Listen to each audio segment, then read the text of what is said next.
Capítulo 1. Al cabo de 2 semanas de ausencia, estaba yo de vuelta, con la persuasión de que mis amigos, que llevaban ya 2 días en Ruletemburgo, esperarían impacientes mi llegada. Me engañé. El general, que ofrecía el aspecto de quien se halla en la mejor bonanza, me habló con displicencia, como avergonzado de prestar atención a mi persona, y me remitió a su hermana, María Filipovna, que estaba atareadísima. Apenas me dirigió la palabra. Pero cogió el dinero, lo contó y atendió mis informes.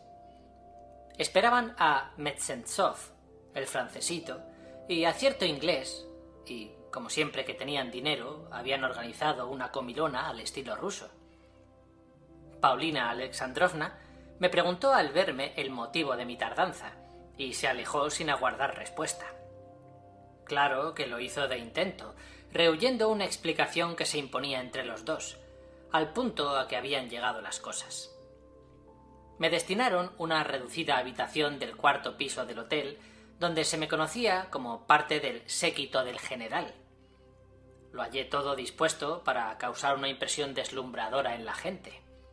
Todos, sin excepción, consideraban al general un opulento grande de Rusia.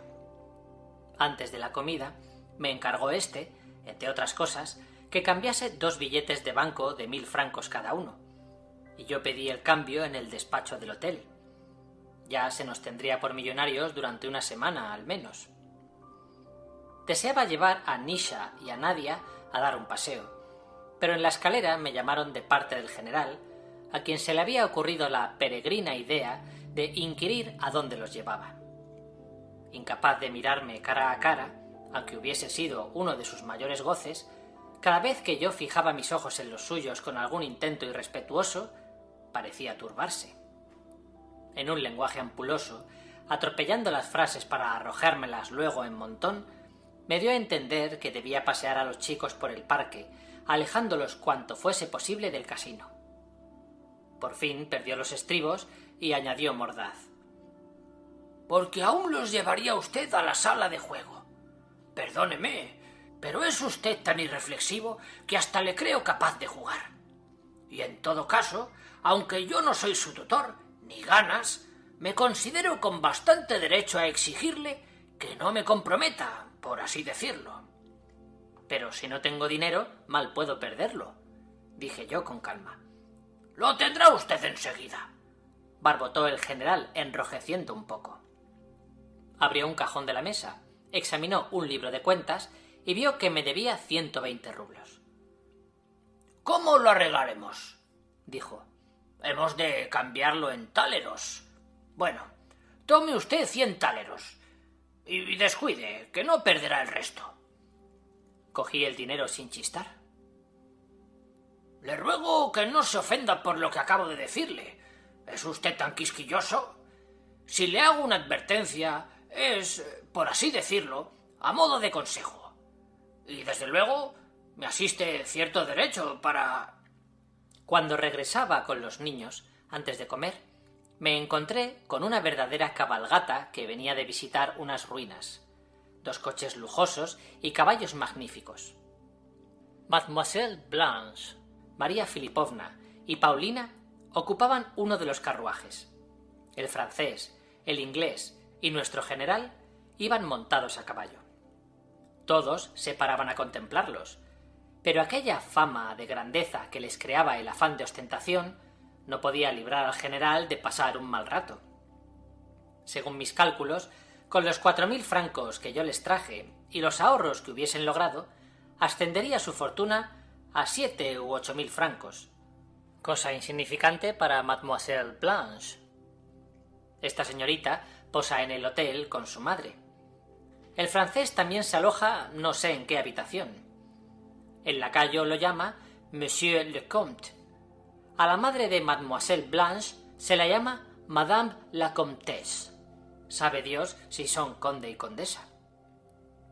Lo que yo sabía de cierto es que Monsieur le Comte no me reconocería cuando nos sentásemos a la mesa.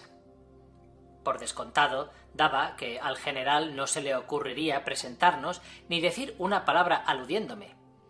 y Monsieur le Comte, que había estado en Rusia, sabía que un uchitel, ayo o profesor, pasa inadvertido, aunque me conocía muy bien.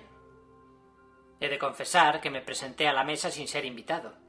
Tengo por cosa cierta que el general me hubiera hecho sentar a la table d'hôte si no se le hubiese olvidado dar las oportunas órdenes, pero como aparecí espontáneamente, el hombre se me quedó mirando con asombro. María Filipovna me hizo puesto con suma diligencia y amabilidad, y mi encuentro con Mr. Astley salvó la situación y me proporcionó las ventajas de un convidado.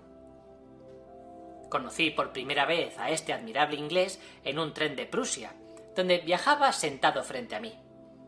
Me lo tropecé de nuevo al pasar por Francia y luego en Suiza, 2 veces en 15 días. Y ahora, inesperadamente, me lo encontraba en Ruletemburgo. En mi vida he visto hombre más tímido. Lo es hasta la necedad. Y él mismo está de ello convencido, pues nada tiene de necio y sí mucho de noble y delicado. En nuestro primer encuentro entablamos conversación y me contó de su viaje al Cabo Norte aquel verano y de sus anhelos de visitar la exposición de Nizhny Novgorod. Ignoro cómo entró en relaciones con el general, aunque sospecho que está desesperadamente enamorado de Paulina, porque al entrar ésta se encendió su cara de arrebol. Mostróse muy contento de sentarse a mi lado y me trató como a su mejor amigo. Durante la comida, el francés no cesaba de darse humos y de mirarnos a todos desde las alturas de su majestad como a seres inferiores. Como en Moscú no hacía sino hinchar pompas de jabón. Hablaba por los codos de la hacienda y política rusas.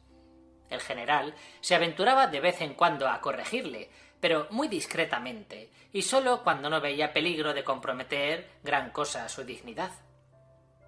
Yo estaba de un humor de perros. A mitad de la comida ya me había repetido la pregunta de siempre.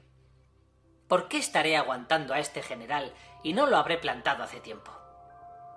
Y con frecuencia dirigía mi vista hacia Paulina Alexandrovna, que ni se fijaba en mí.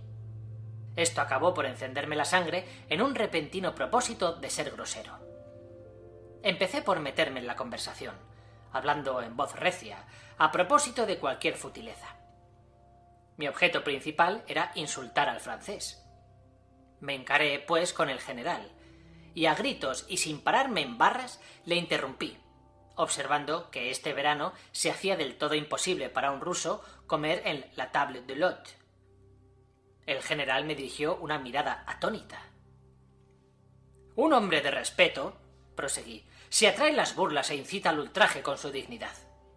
En París, en la región del Rin y hasta en Suiza, son tantos los polacos y los franceses que simpatizan con ellos que a un ruso ni se le ofrece ocasión para abrir la boca. Dije esto en francés.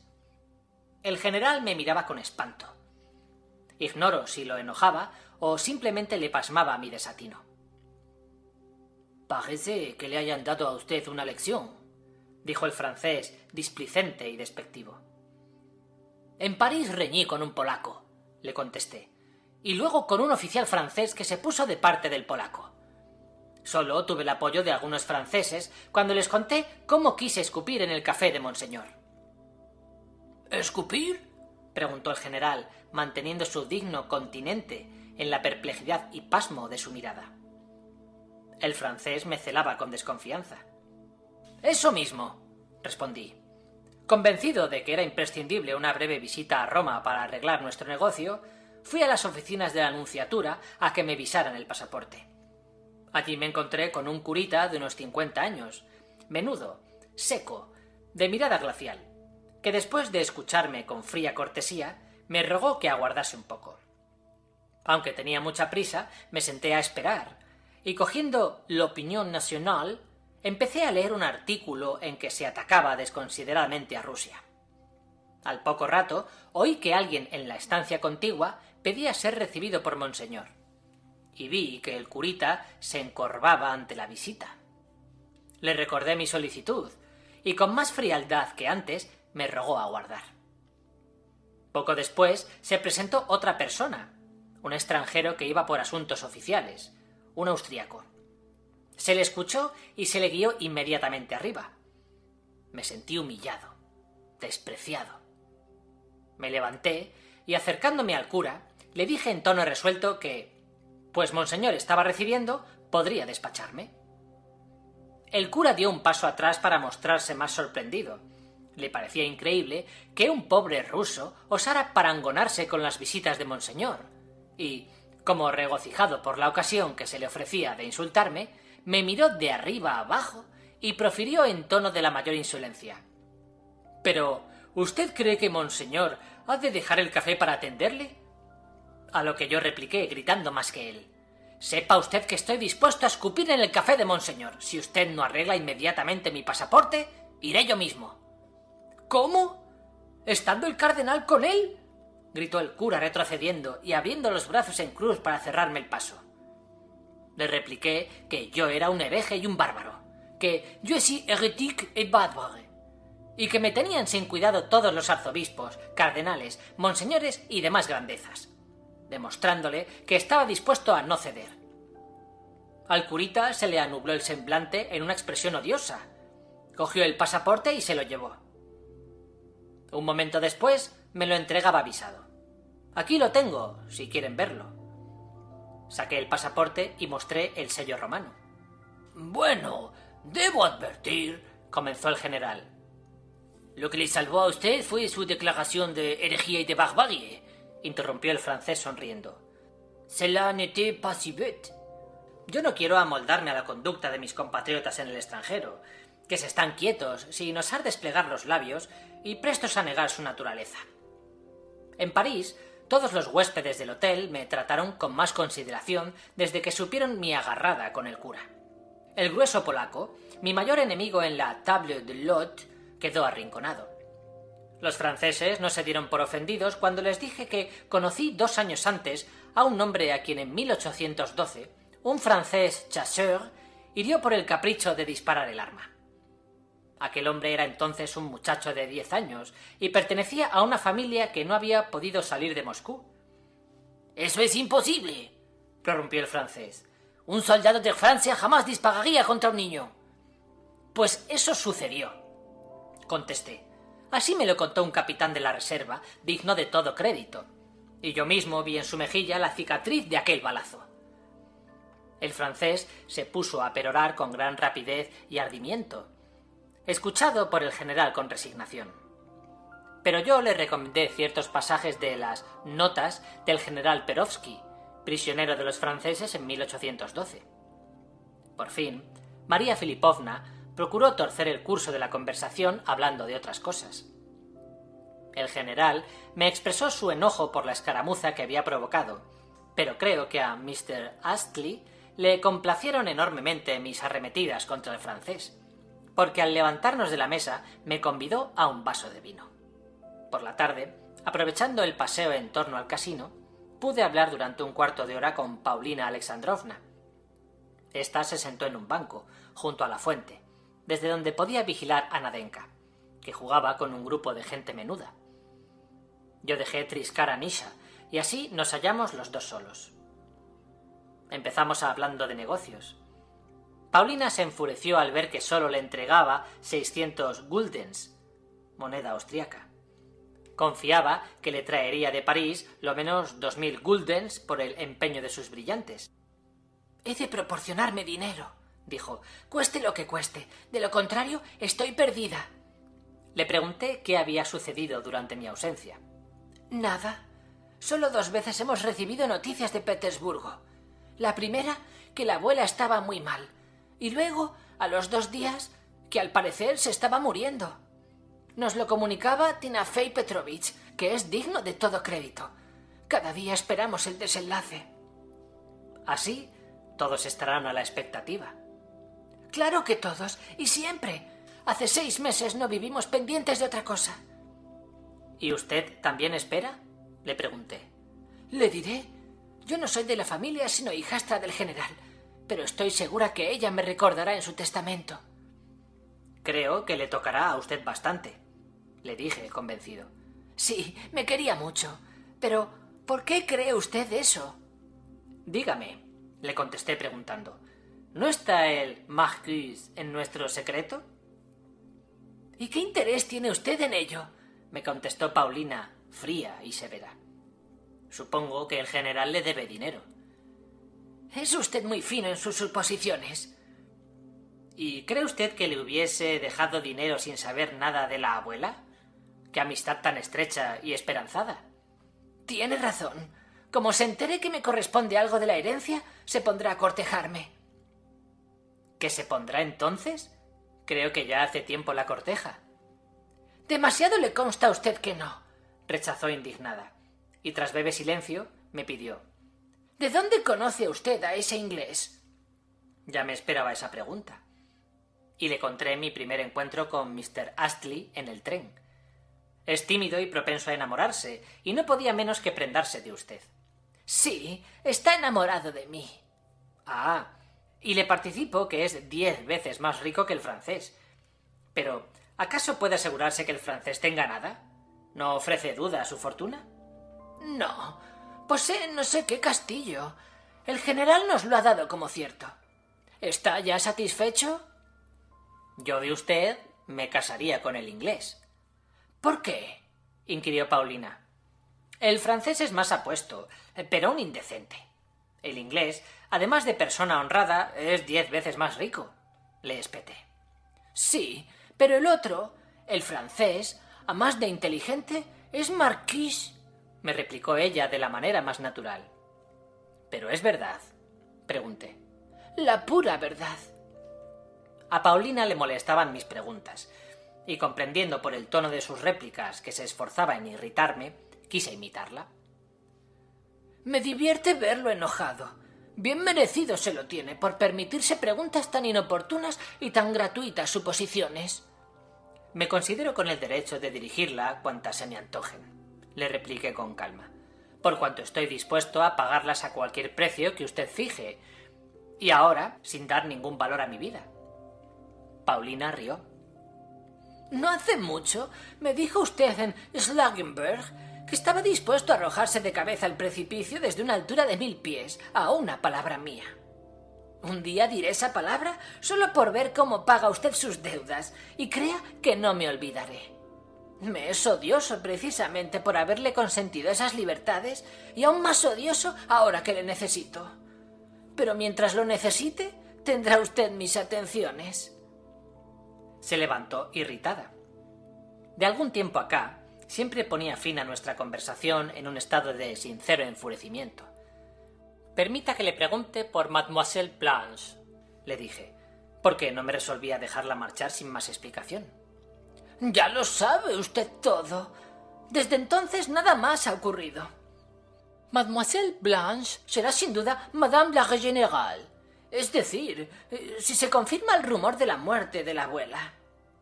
Porque Mademoiselle Blanche y su madre y el marqués, su primo, en segundo grado, saben perfectamente que estamos arruinados. Y el general está perdido por ella. No es eso lo que por ahora me interesa. Ponga atención en lo que le digo. Aquí tiene 700 florines. Vaya a jugar y gane la ruleta cuanto pueda. Necesito dinero. Salga de donde salga. Y sin decir más, llamó a Nadenka y fue a reunirse en el casino con la familia. Yo volví por el primer sendero a la izquierda, pensativo e intrigado. La orden de jugar a la ruleta me sentó como un trompazo en mitad de la nuca. Qué cosa más rara, que teniendo 1000 cosas en que pensar, me hallase enteramente absorto en el análisis de la naturaleza de mis sentimientos hacia Paulina. Durante mis 15 días de ausencia, había vivido más sosegado que el día de mi regreso, a pesar de las crisis de melancolía que me acometieron durante el viaje y de la loca impaciencia que me consumía. Hasta la soñé varias veces. Un día, en Suiza me desperté hablando a gritos con Paulina para regocijo de mis compañeros de coche. Y todavía me pregunto lo mismo. ¿La amo? Y aún no puedo contestarme. Mejor dicho, ya me he contestado por 100ª vez que la odio. Sí, me es odiosa. Hay momentos en que daría mi vida por estrangularla, siempre que acaban nuestras conversaciones. Juro que empuñaría con placer un cuchillo si en esos momentos pudiera hundírselo en el pecho. pero también juro por lo más sagrado que si en el famoso Picacho del Schlagenberg me hubiera dicho de veras «arrójate», me hubiera tirado de cabeza con el mayor placer. Lo sé. De una u otra manera ha de acabar esto. Ella lo comprende admirablemente, y la idea de que yo sé de manera positiva y clara cuán lejos está de mi alcance, cuán enteramente imposibles son de toda realización mis locos desvaríos, la llena, convencido estoy de lo que digo, de extraordinario gozo. ¿Cómo si no, siendo tan cauta e inteligente, hubiera llegado conmigo a tal intimidad y a tal franqueza? Hasta ahora me ha tratado como aquella emperatriz de tiempos antiguos a su esclavo, a quien no le importaba desnudarse porque no veía en él a un hombre. Tenía, no obstante, el encargo de ganar dinero a la ruleta, pero no tiempo para considerar por qué debía yo jugar, por qué tanta prisa, y qué designios se incubaban en aquel cerebro tan dado al cálculo.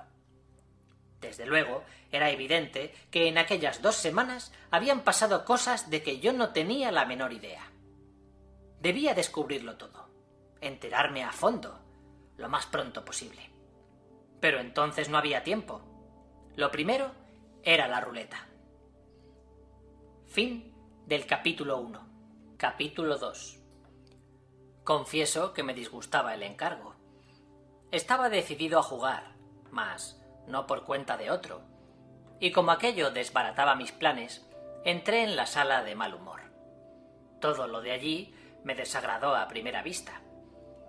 Me crispa los nervios la adulación que inspira a la prensa mundial, y especialmente a la de Rusia, que sale casi todas las primaveras con extensos informes sobre la magnificencia extraordinaria y el lujo que rebulle en los salones de juego de las regiones del Rin, y sobre los montones de oro que se ven en las mesas. Y los periodistas nada cobran por sus artículos, nacidos de un servilismo desinteresado. No hallé tal magnificencia en aquellas despreciables salas, y no solo no se apilaba el oro sobre las mesas, sino que apenas se le veía. Sin duda, en el transcurso del año se dejará caer por allí algún excéntrico, que lo mismo puede ser un inglés que un asiático, acaso un turco, como sucedió aquel verano, y perderá o ganará inmensas sumas. Pero todos los demás juegan cantidades pequeñas y de ordinario hay muy poco dinero en las mesas. Al verme en la sala de juego por primera vez en la vida, no pude decidirme a jugar sino después de mucho recapacitarlo. Además, había apreturas. Creo que de estar solo, pronto me hubiese marchado sin probar fortuna. Confieso que el corazón me latía con violencia y me abandonaba la serenidad.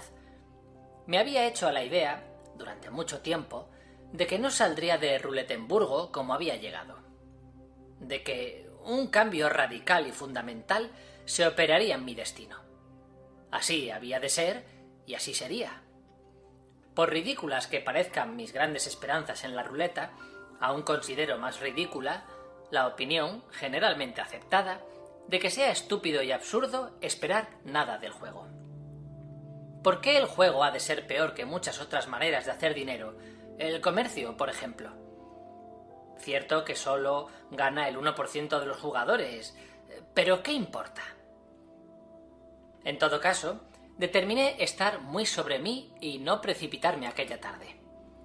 Si algo había de suceder, que fuese por casualidad y de escasa importancia.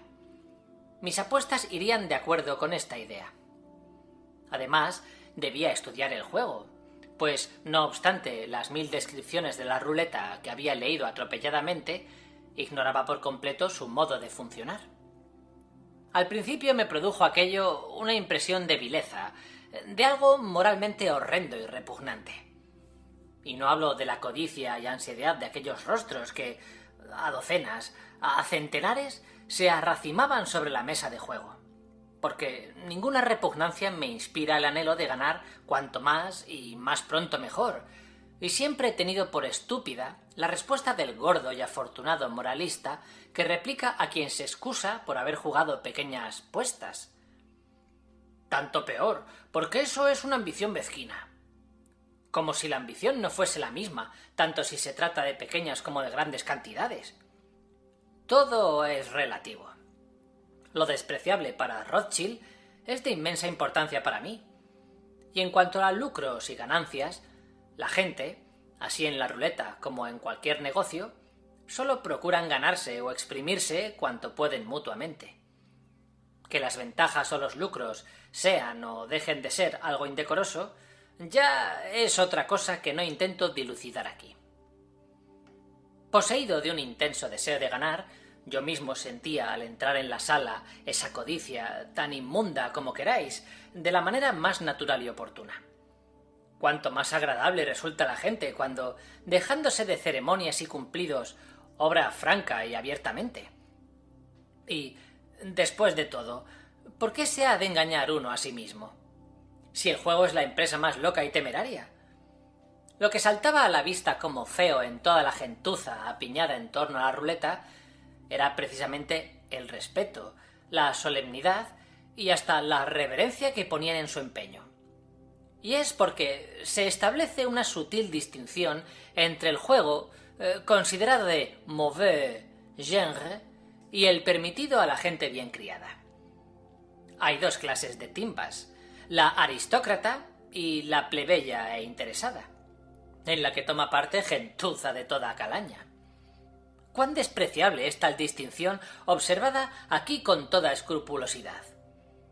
Un caballero puede apostar, por ejemplo, 5 o 10 luises, casi nunca más. Si es muy rico, puede arriesgar, no obstante, hasta 1000 francos, pero solo por amor al juego, por distracción. Es decir, para ver las alternativas del azar. Pero debe guardarse de manifestar el menor interés por la ganancia. Si gana, puede reír fuerte, hacer una observación a un vecino y hasta doblar la apuesta. Pero solo por curiosidad, por gusto de vigilar, de calcular la suerte. Nunca por el plebeyo deseo de ganar.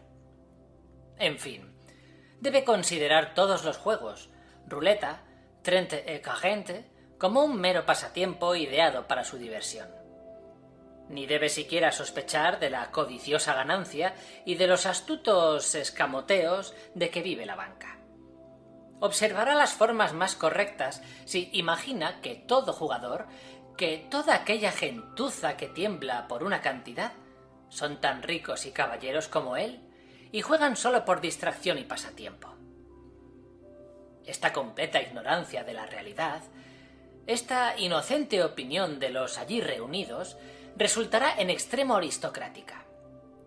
Yo he visto a muchas mamás empujando hacia la mesa a sus hijas, ruborosas y elegantes señoritas de 15 y 16 años, ponerles en la mano una moneda de oro y enseñarles cómo habían de jugar. Ganando o perdiendo, las jóvenes sonreían invariablemente y se retiraban muy satisfechas. Nuestro general se acercó a la mesa con dignidad inquebrantable. Un adulón le arrimó una silla y el general se sentó sin mirarle. Con parsimoniosa majestad sacó una bolsa. Con la misma majestad tomó 300 francos en oro, los colocó al negro y ganó. En vez de recoger sus ganancias, las dejó sobre la mesa. Volvió a salir el negro. Tampoco recogió esta vez el fruto de su suerte. Y cuando la tercera vez salió el rojo, perdió en un instante 1200 francos. Se retiró sonriendo y salvó su dignidad. Estoy seguro que se consumía de rabia y que si la apuesta hubiera sido doble o triple, le hubiesen traicionado sus sentimientos, dejando mal parada su dignidad. Un francés, sin embargo, perdió 30.000 francos ante mis ojos con perfecta alegría y sin el menor asomo de emoción. Quien se las da de caballero no ha de mostrarse excitado aunque pierda toda su fortuna. Ha de tener el dinero tan por debajo de su dignidad que apenas le merezca atención. Claro que sería timbre de la más alta alcurnia no parar mientes en el vil interés de la canalla que allí se aglomera. Pero a veces no resulta menos aristocrática la actitud contraria de mirar, estudiar y hasta quizá contemplar, tras unos impertinentes, al público, aunque siempre tomándolo al público y a su vil condición sólo como pretexto de distracción, y cuya presencia se permite para entretenimiento de los caballeros. Aunque se reciba algún empujón de la chusma que nos acorrala, no hemos por eso de perder el buen humor de meros espectadores en los que se refiera a cualquier demasía, puesto que jamás formaremos parte del público. Aun insistiendo en que mirar no es lo que más importa ni lo más propio de un caballero, ya que al fin, como espectáculo, no merece gran atención, a mí me pareció todo aquello muy digno de ser observado atentamente. No solo porque había entrado a observar, sino porque ingenuamente me consideraba uno de la gentuza. En cuanto a mis ocultas convicciones, no entran en la presente disquisición. Ya basta por ahora. He hablado en descargo de mi conciencia, pero no puedo pasar por alto que, de poco tiempo a esta parte, siento profunda aversión a someter mis pensamientos y mis actos a una norma moral cualquiera. Me dejo guiar por algo muy diferente. La plebe juega por vil interés. Me inclino a creer que algunos ladrones de lo más ordinario prosperan en la mesa de juego. Los croupiers, que se sientan a los extremos, miran las apuestas y cuentan las ganancias. Tienen mucho que hacer. También ellos son gentuza, franceses en su mayor parte. Pero si yo vigilaba y observaba, no era con propósito de describir la ruleta. Me mantenía ojo a visor por mí mismo, para saber luego a qué atenerme. Advertí, por ejemplo, que nada era más fácil que alargar la mano y agarrar lo que otro había ganado. Surgiría una disputa, se armaría un zipizape y el robado tendría que hallar testigos y probar que era suya la apuesta. Al principio se me antojó aquello un rompecabezas indescifrable. Lo único a que atiné fue que se apostaba a los números, a pares o nones, y a los colores. Decidí arriesgar 100 florines de Paulina Alexandrovna. El pensar que no jugaba para mí pareció apartarme de mis cálculos. Me produjo un efecto desagradable y deseé acabar pronto. Di en creer que empezar jugando para Paulina era ahuyentar mi propia suerte. ¿Será posible acercarse a una mesa de juego sin quedar al momento contagiado de superstición? Empecé sacando 5 Federicos, 50 florines, y aposté a los pares. La rueda comenzó a dar vueltas y paró en el 15. Había perdido. Con muestras de disgusto, puse otros 5 Federicos al color rojo, con el propósito de dar por terminado el asunto y largarme. Ganó el rojo.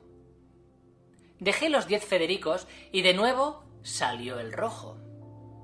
Aún dejé todo el dinero en su puesto y volví a ganar. Al recibir 40 Federicos, distribuí 20 entre las 12 figuras intermedias, sin idea de lo que pudiera resultar de aquello, y me devolvieron la postura triplicada. De 10 Federicos, saqué en un momento 80. Me sobrecogió tan extraña emoción que, no pudiéndola aguantar, decidí marcharme, pero no sin antes haber jugado los 80 Federicos a los pares. Esta vez salió el 4. Me arrojaron una suma igual, y recogiendo los 160 Federicos, salí en busca de Paulina.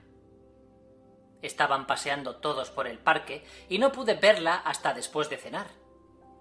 Como no estaba con ellos el francés, el general se desahogó conmigo. Entre otras cosas, tuvo por conveniente advertirme que no deseaba verme en la mesa de juego, porque le parecía un compromiso para él si yo llegaba a perder demasiado.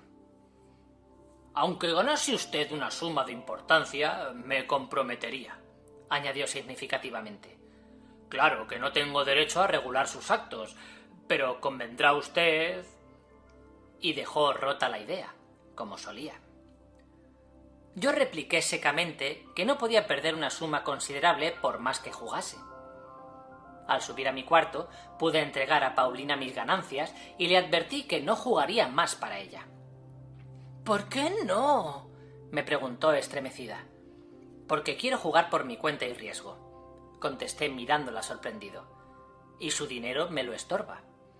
«Entonces, ¿aún sigue usted convencido de que en la ruleta está su única esperanza de salvación?», repuso ella con ironía. Le contesté decididamente que sí, que podía ser absurda mi confianza con la suerte, pero que... bueno, que me dejasen en paz. Paulina Alexandrovna empezó a porfiar que debía ir con ella a medias en las ganancias de aquel día, y me daba 80 federicos de oro, aconsejándome que siguiera jugando en esas condiciones. Rechacé resueltamente su proposición, asegurándole que no jugaría para otra persona, no por mala voluntad, sino porque estaba seguro de perder. «Es que yo también», dijo pensativa. «Por estúpido que parezca, tengo fundadas en la ruleta mis esperanzas. De modo que usted debe seguir jugando a partir conmigo, y no dudo que lo hará». Y se alejó sin querer atender a más razones. Fin del capítulo 2. Capítulo 3. En todo el día de ayer me dijo una palabra de jugar, y hasta evitó conmigo toda conversación. Su conducta fue inalterable. La misma indiferencia absoluta al verme, agrandada quizá por una sombra de desprecio y enojo. Ni siquiera trata de disimular su aversión, lo he notado. Y con todo, tampoco trata de ocultarme que le soy necesario en cierta manera y que está dispuesta a solicitar mi ayuda en algún caso. Se ha establecido entre los dos una relación extraña que no acabo de comprender, y menos si pienso en el orgullo y altivez que con todos mantiene. Sabe, por ejemplo, que la amo locamente, y permite que le hable de mi pasión. Pero claro está que no puede demostrarme más desprecio que permitiéndome hablarle de mi pasión sin estorbos ni restricciones. En tan poco tiene mis sentimientos que no le importa un comino cuanto pueda hablar y sentir de ella. Mucho me ha dicho de sus propios asuntos, pero nunca fue conmigo enteramente franca. Lo peor es que pone un especial refinamiento en su desprecio. Al saberme enterado de alguna circunstancia de su vida o de algún asunto que le concierna, ella misma me pone en antecedentes, si entra en sus designios, valerse de mí como de un esclavo o mandadero. Mas no me dice nada que no necesite saber un criado a quien se da un encargo. Y si no estoy en el intríngulis y ve que sus penas y ansiedades me quitan la paz y el sosiego, no por eso trata de animarme, confiándoseme francamente como a un amigo. Aunque con frecuencia se sirve de mí para comisiones no solo molestas, sino peligrosas, que me hacen pensar en un propósito de llegar conmigo a la más honda intimidad. ¿Acaso vale la pena preocuparse de mis sentimientos, de las inquietudes y torturas que me causan sus ansiedades y fracasos, y que siento con más intensidad que ella misma? 3 semanas antes ya sabía su propósito de jugar a la ruleta, y hasta me había dicho que yo jugaría por ella, porque juzgaba indecoroso hacerlo por sí misma.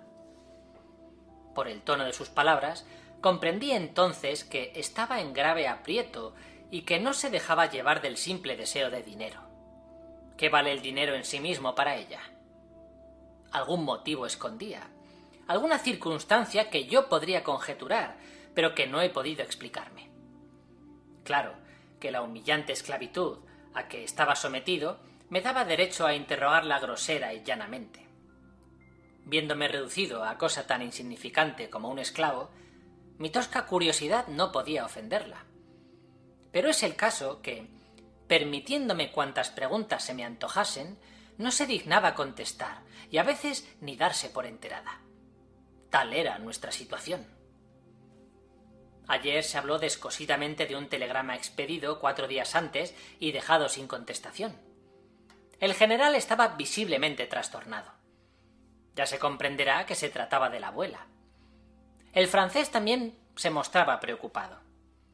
Después de comer tuvieron una larga y seria conversación en que el francés, en un tono altisonante y orgulloso, quiso humillarnos a todos con una frase. «Sentar un puerco a la mesa y pondrá en ella las patas».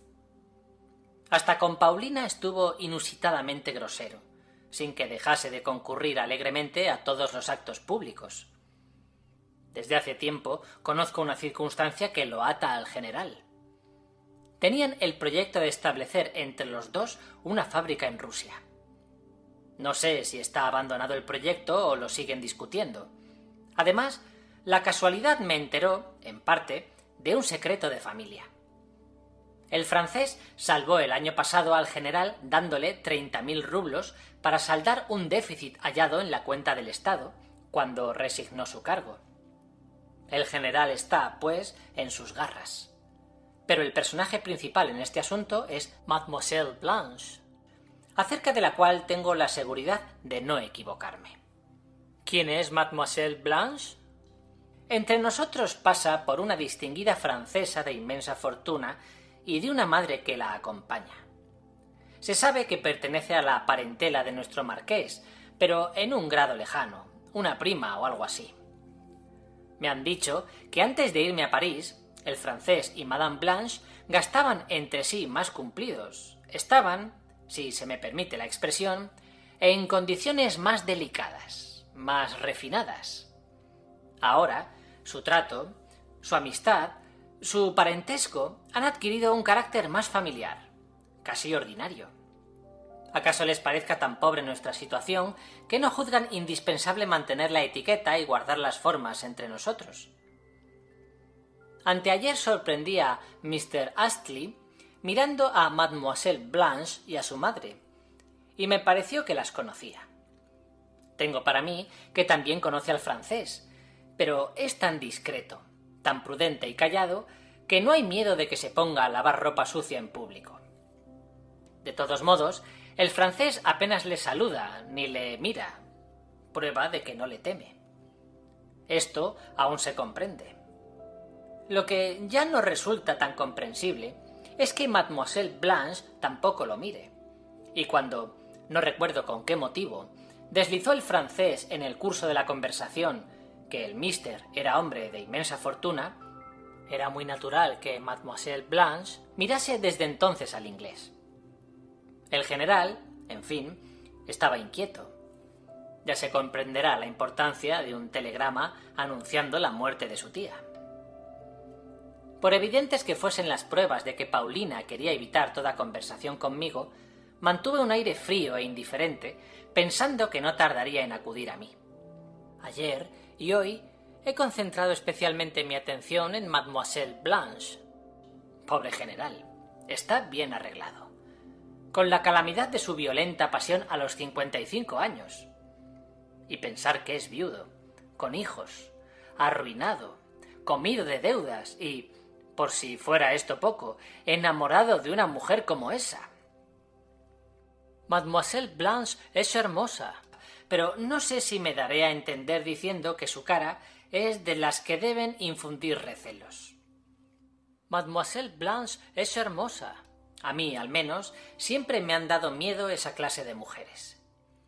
Probablemente tiene 25 años, es alta y metida en carnes, de hombros caídos, garganta y seno magníficos y de morena color. Su cabellera es negra, de un tinte indio y tan copiosa que bastaría para 2 tocados. Sus 2 ojos negros de un mirar insolente, sus dientes blanquísimos y siempre lleva sus labios pintados. Toda ella huele a almizcle. Viste con gran lujo y chic, pero con mucho gusto. Pies y manos son exquisitos. Su voz es un ronco contralto. A veces ríe mostrando toda su dentadura, pero su ordinaria expresión se reduce a una muda e impúdica mirada, y más ante Paulina y María Filipovna. Corre el rumor de que esta última vuelve a Rusia. Me inclino a creer que Mademoiselle Blanche no ha tenido ninguna educación, y es posible que hasta carezca de inteligencia. Mas, por otra parte, sabe llamar poderosamente la atención, y es ladina como ella sola. No sé por qué se me antoja que su vida no ha transcurrido sin aventuras. Puesto en el trance de declarar lo que siento, diría que ni el marqués es su pariente, ni su madre es su madre, aunque es evidente que en Berlín, donde estuvimos juntos, ella y su madre tenían algunas amistades decentes. En cuanto al marqués, de quien hasta dudo que lo sea, a pesar de la buena acogida que tiene entre la más distinguida sociedad de Moscú y de varias ciudades de Alemania, no tengo un juicio cerrado. Ignoro la importancia que se le dará en Francia, donde dicen que tiene un castillo. Creo que durante mi ausencia han debido de ocurrir muchas cosas, pero no sé si entre el general y Mademoiselle Blanche ha mediado algo decisivo. Aunque así fuese, todo dependería de nuestra fortuna, esto es, de que el general pueda enseñar mucho dinero contante y sonante, porque si llegasen noticias de que la abuela no moría por ahora, convencido estoy de que Mademoiselle Blanche se evaporaría.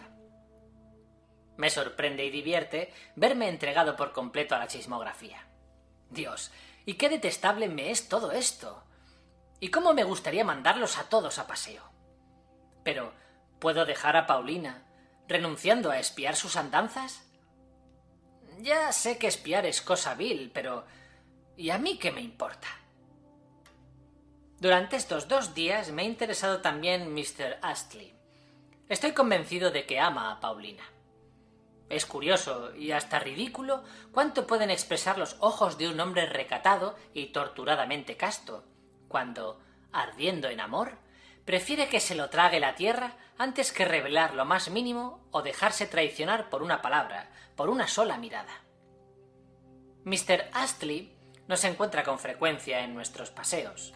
Se quita el sombrero y sigue adelante, aunque se muere, claro está, por juntársenos. Si le invitamos, rehúsa inmediatamente. En los puestos donde nos sentamos, en el casino o delante de la fuente, siempre se le ve a cierta distancia, y doquiera que vayamos, al parque, al bosque o al Schlagenberg, no tengo más que mirar en torno, fijándome un poco, para ver aparecer la cabeza del mister, o en el próximo sendero o detrás de un matorral. Me figuro que busca la oportunidad para hablar a solas conmigo. Esta mañana, en un encuentro, hemos cambiado unas palabras. A veces dice las cosas de sopetón. Sin dar los buenos días, me ha saltado: «Oh, Mademoiselle Blanche. He conocido muchas mujeres como Mademoiselle Blanche». Ha callado mirándome significativamente. No he comprendido lo que quería decir con eso, y cuando se lo he preguntado, ha movido la cabeza y, sonriendo con socarronería, ha dicho: «Oh, bien, es lo mismo. ¿Le gustan mucho las flores a Paulina?»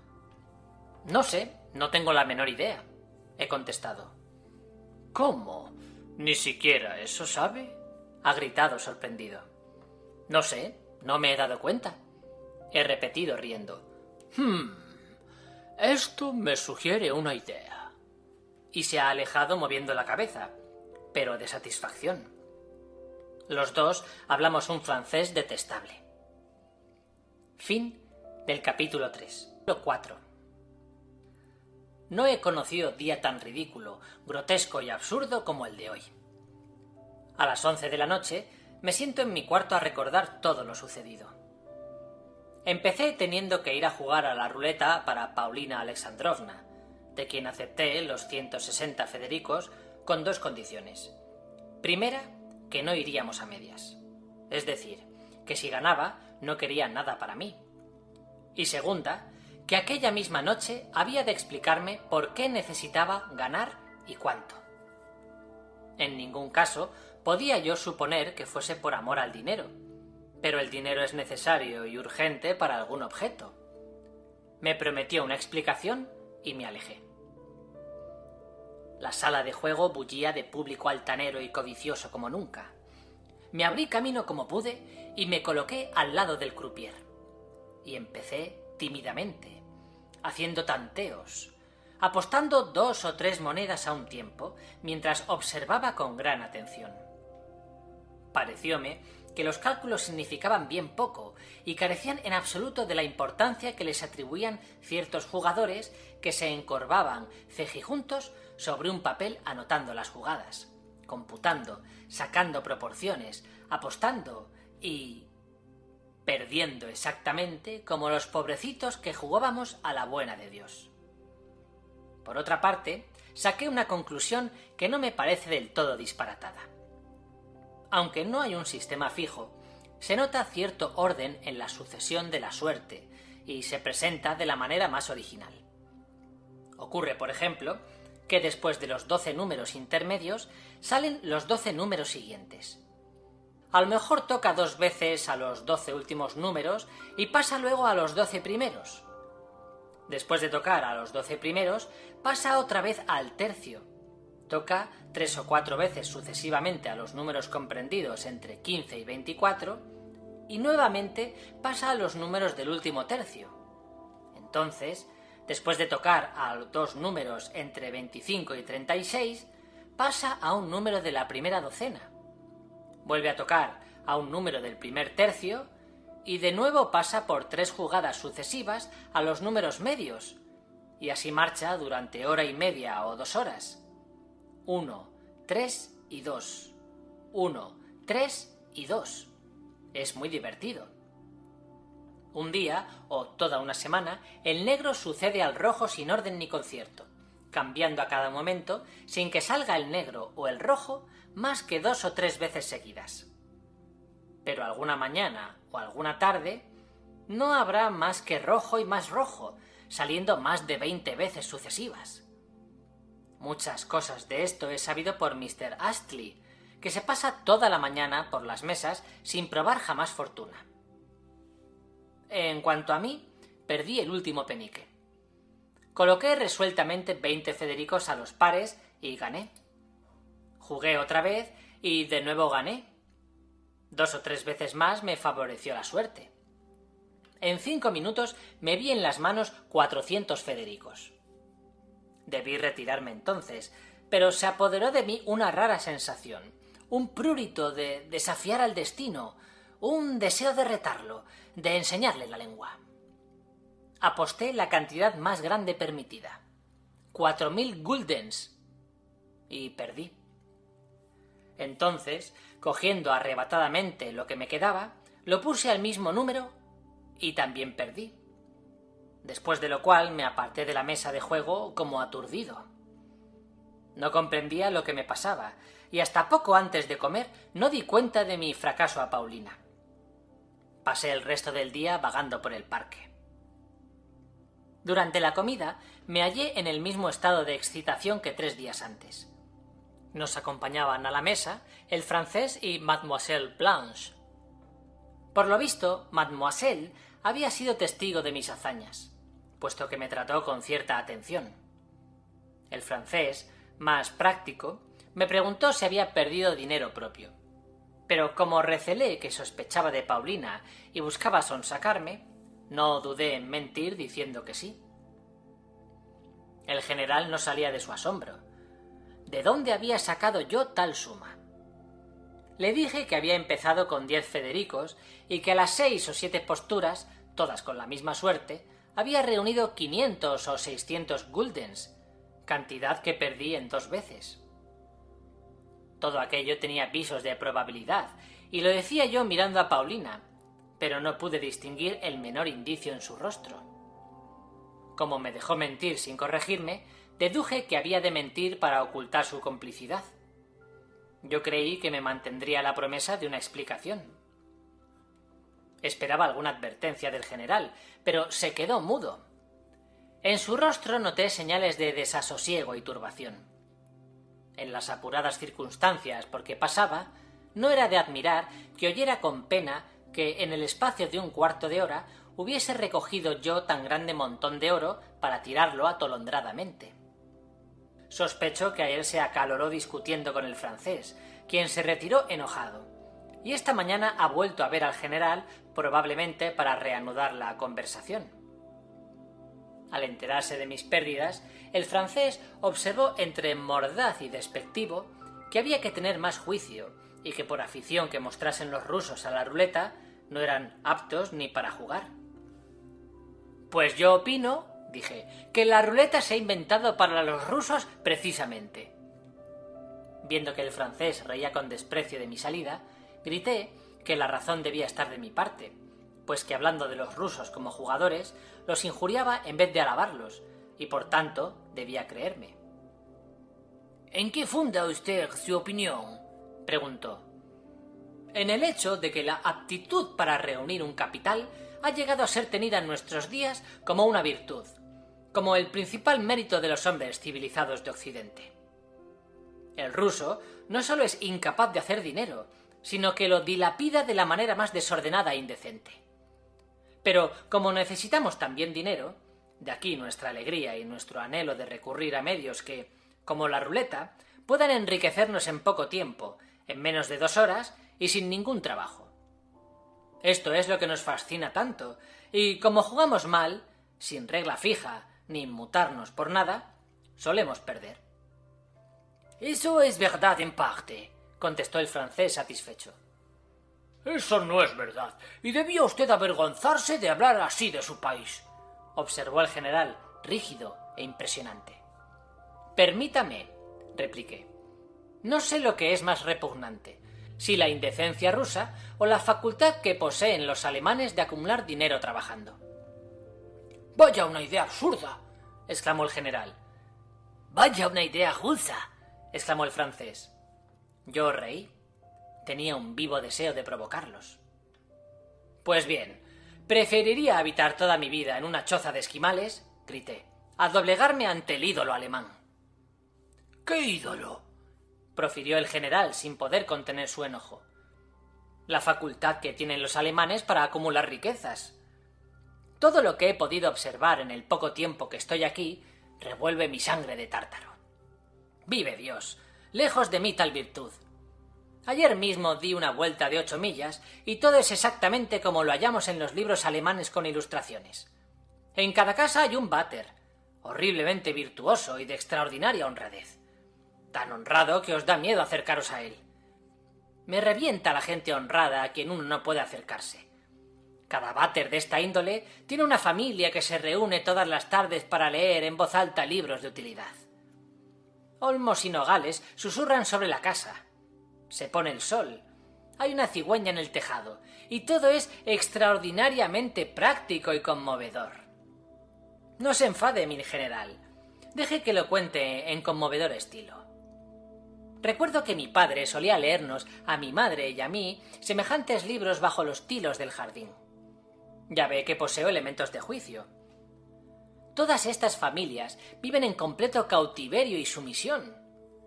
Todos trabajan como bueyes y todos guardan dinero como judíos.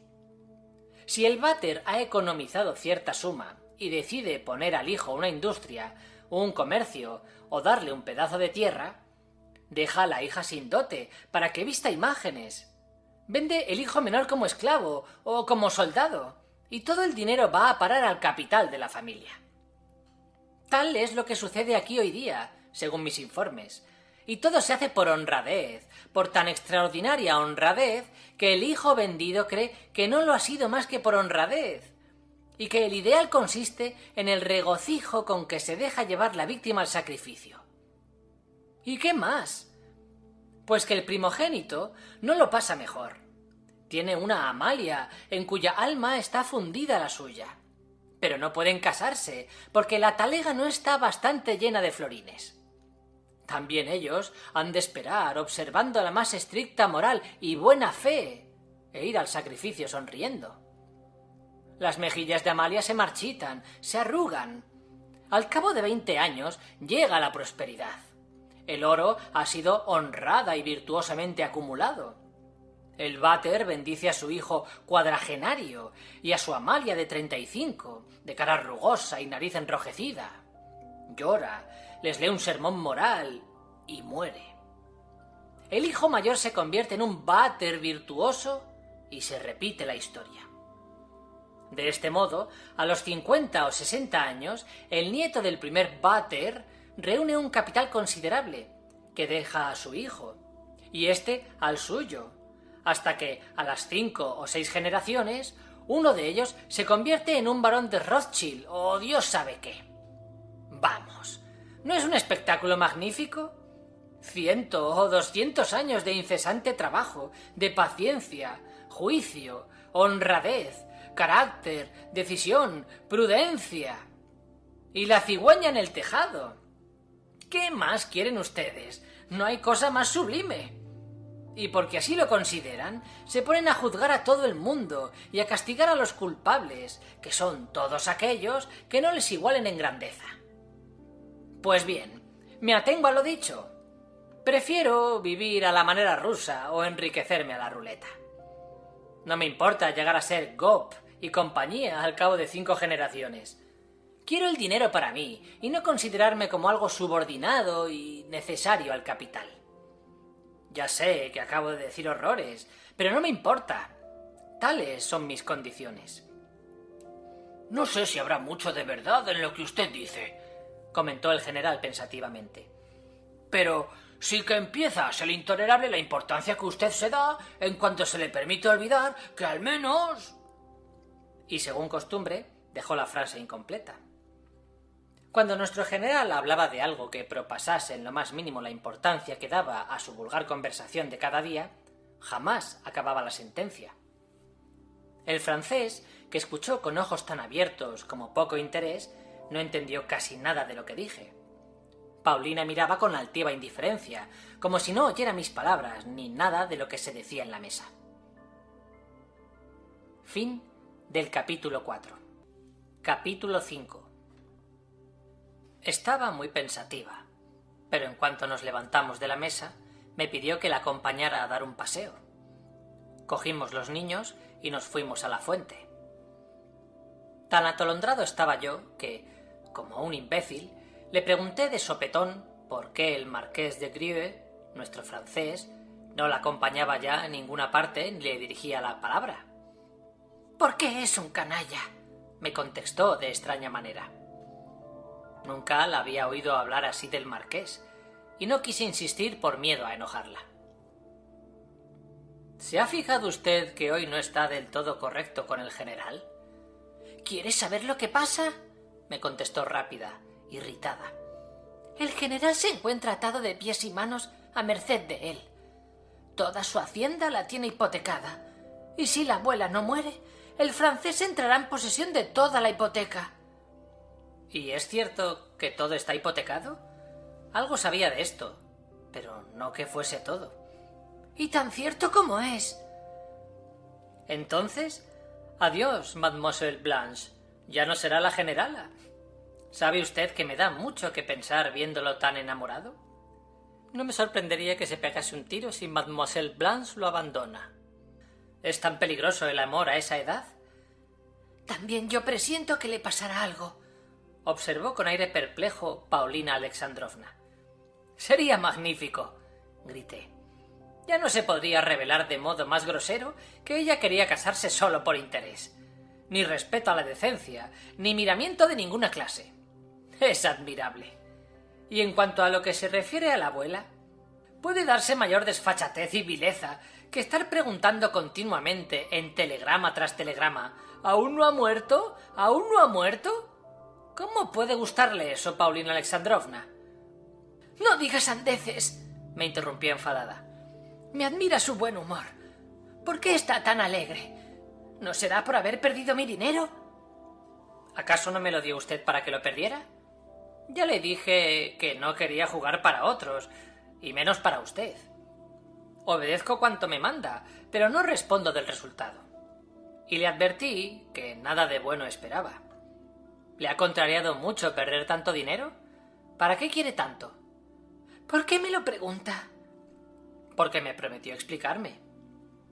Oiga, tengo el convencimiento absoluto de que ganaré cuando me ponga a jugar por mi cuenta. Poseo 12 Federicos, y entonces le prestaré todo lo que quiera. Paulina hizo una mueca de desprecio. No tome a mal esta indicación, añadí. Me veo tan reducido a la nada ante usted, es decir, a sus ojos, que puede hasta aceptar dinero de mí. Mis obsequios no pueden ofenderla. Además, perdí el suyo. Advirtiendo mi lenguaje irascible y sarcástico, se volvió rápida e interrumpió la conversación.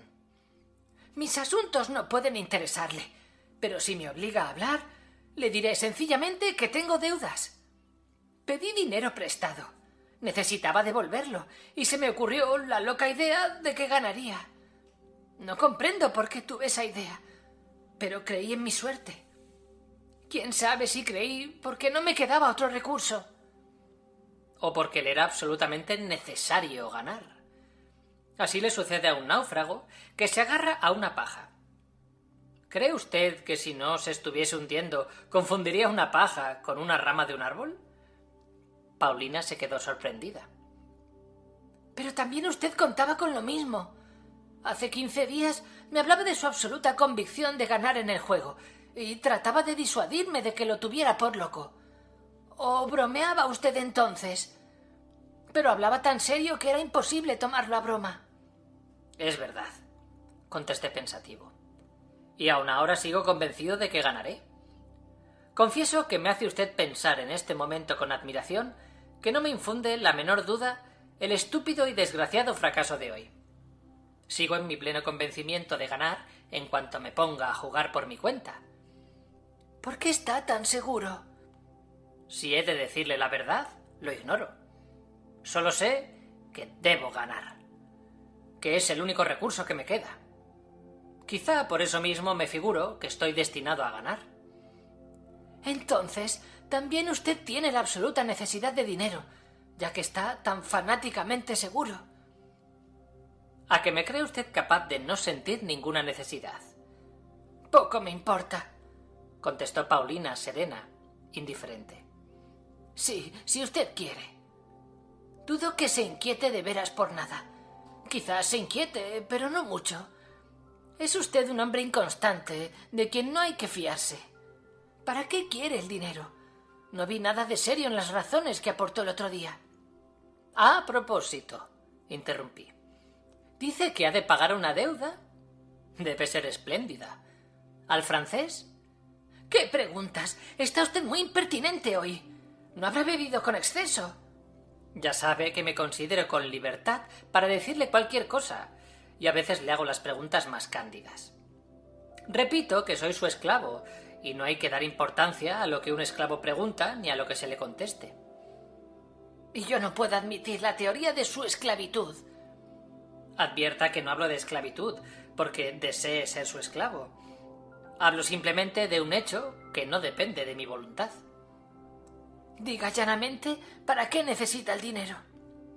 ¿Por qué quiere saberlo? Como usted guste, replicó con gesto de orgullo. Usted no admite la teoría de mi esclavitud, pero insiste en esclavizarme. Contesta y no objetes. Bueno, pues, ¿que para qué necesito el dinero? ¿Y cómo pregunta eso? El dinero lo es todo. Eso se comprende, pero no hasta el punto de caer en la locura de tanto desearlo. Usted llega al delirio, a la fatalidad. Algún designio debe ocultarse en eso. Hable sin ambajes ni rodeos, lo exijo. Empezaba a mostrarse irritada. Era un encanto oírla hablar acaloradamente. Claro que hay un designio, pero yo no sé cómo explicarlo. Quizá no sea otro que el de llegar a ser para usted algo más que un esclavo. ¿Qué? ¿Cómo se las arreglará usted? ¿Cómo me las arreglaré? Pero ¿no puede comprender cómo me las he de arreglar para que usted no me mire más que como a un esclavo? Estamos bien. No me esperaba tal sorpresa. No me la figuraba tan incrédula. Si decía usted que hallaba su complacencia en esa esclavitud, y yo lo creía. ¿Eso creía? Exclamé regocijado.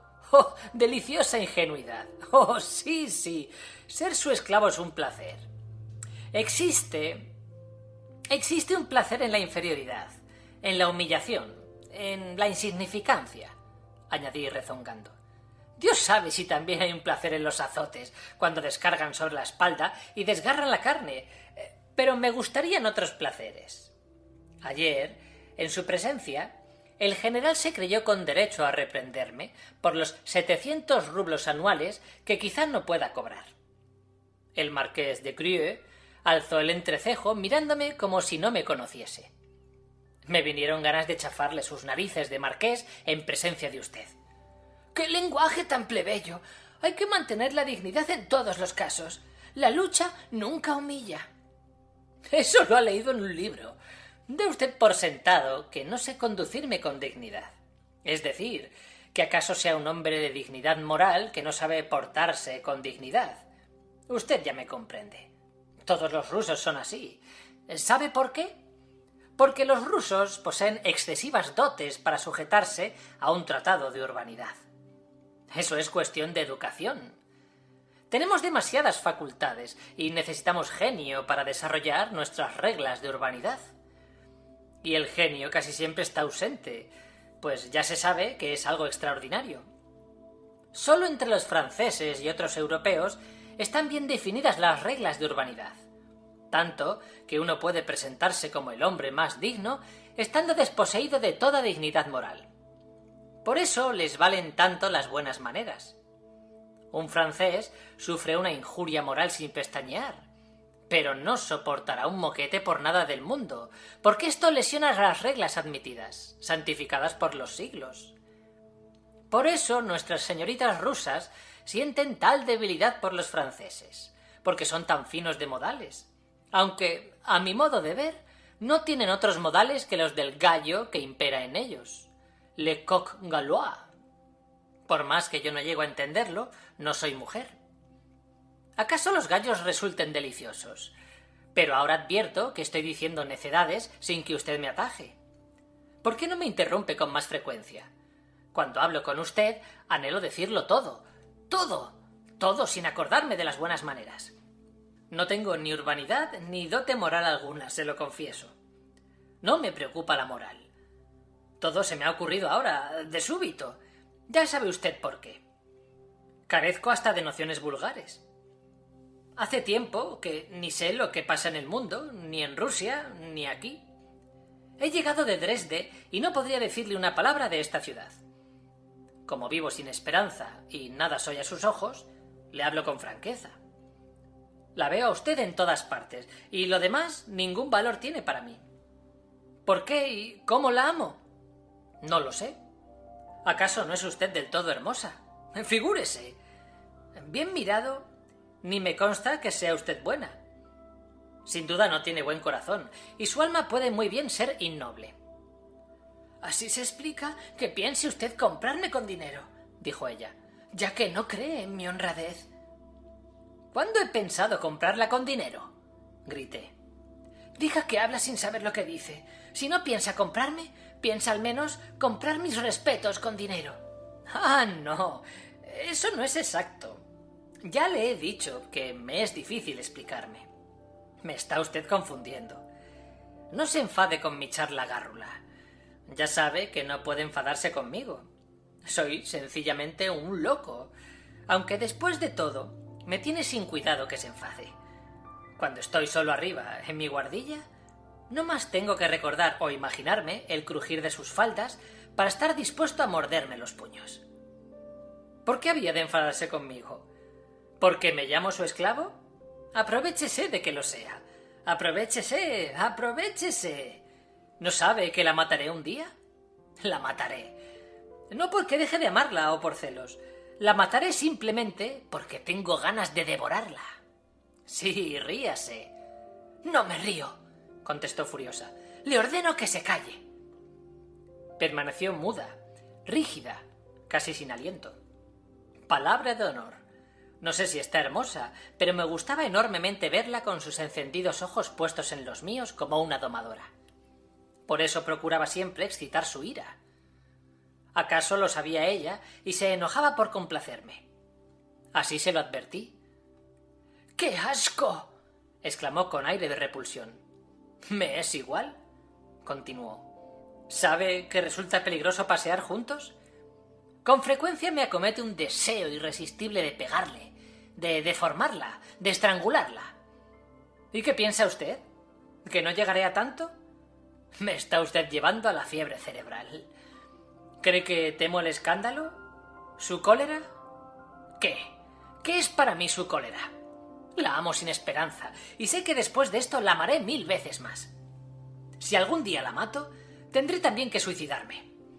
Pero, el suicidio lo demodaré cuanto pueda, hasta que se me haga insufrible la pena de vivir sin usted. ¿Quiere que le diga algo increíble? La amo más cada día. Ya ve que esto es imposible. ¿Cómo puedo dejar de ser fatalista? ¿Recuerda cuando le contesté en Schlagenberg a su provocación? Diga una palabra y me arrojaré al abismo. Si usted la hubiera dicho, me hubiese tirado de cabeza.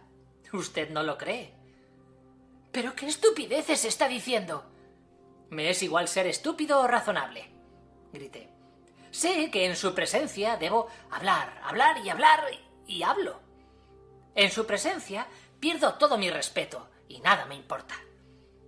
¿Y qué hubiera sacado con ordenarle que se arrojase al abismo en Schlagenberg?, dijo en tono extraño y ofensivo. ¿No hubiera sido inútil para mí? ¡Magnífico!, grité. ¡Qué frase tan humillante para mí! ¿Con qué inútil dice? Como si el placer no fuese siempre útil, y el salvajismo y el poderío ilimitado, aunque solo sea contra una mosca, no fuese, en cierto modo, un placer. El hombre es un déspota por naturaleza y ama las torturas que él mismo aplica. Y a usted le gustan excesivamente. Recuerdo que me miró con especial atención. Mi semblante debía expresar los más incoherentes y absurdos sentimientos. Desde entonces se entabló un diálogo que puedo escribir palabra por palabra. Mis ojos estaban inyectados en sangre y echaba espuma a mi boca. Y en cuanto a lo de Schlagenberg, de nuevo, juro por mi honor que me hubiese precipitado a una indicación suya. Aunque lo hubiera ordenado para atemorizarme, aunque lo hubiera dicho con desprecio o en son de chunga, me hubiese tirado lo mismo. «¿Por qué no? Si lo creo», pronunció como solo ella sabía, con tal menosprecio y rencor, con tal sarcasmo que, vive Dios, la hubiera matado en aquel momento. A eso se expuso. Yo no mentía en lo que acababa de decirle. «¿No es usted un cobarde?», me preguntó de repente. «Es posible, no lo sé. Hace tiempo que no he pensado en ello». «Si yo le dijese, mata a ese hombre, ¿lo mataría?» «¿A quién?» «A quien yo le indicase». «¿Al francés?» «Conteste sin preguntar, a quien yo le diga. Quiero saber en el acto si habla usted en serio». Esperó mi réplica, tan seria e impaciente, que me desconcertó.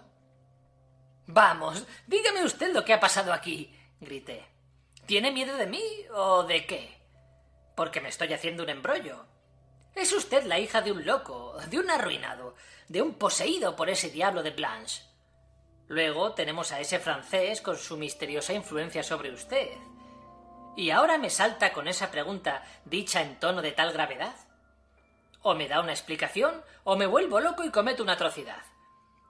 ¿Le da vergüenza de condescender a mi franqueza? ¿Acaso le importa lo que yo piense de usted?»